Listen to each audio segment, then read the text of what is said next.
you accept her to be your lawful wife? Really? Do you accept Kuku as your lawful husband according to Filipino laws? Yes, sir. Do you give yourself to him as his lawful wife? Yes, sir. Do you accept her? Do you accept him to be your lawful husband? Yes.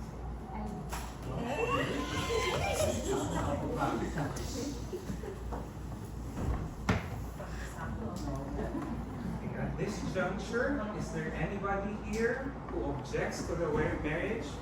Subukan na. Meron bang tumututol? Very good. Now, Kuku and Kiki, ito na yung vows ng married spouses. So, repeat after. Tingin kayo sa isa't isa. Sa mata ng isa't isa. Yan. And then, repeat after. Huwag titingin sa iba. Okay. May we have one heart and one soul.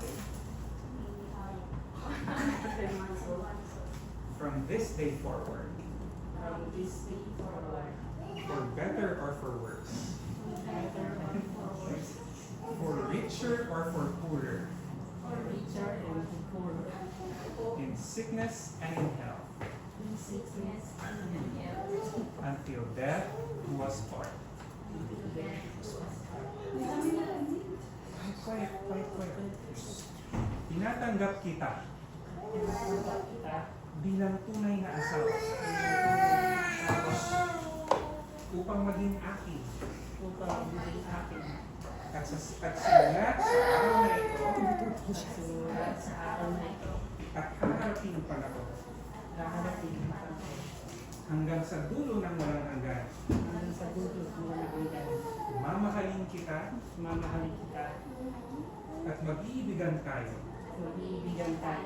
ng buong puso at buong katapatan. At tayo'y magsasama sa hirap at ginhawa, sa kayamanan man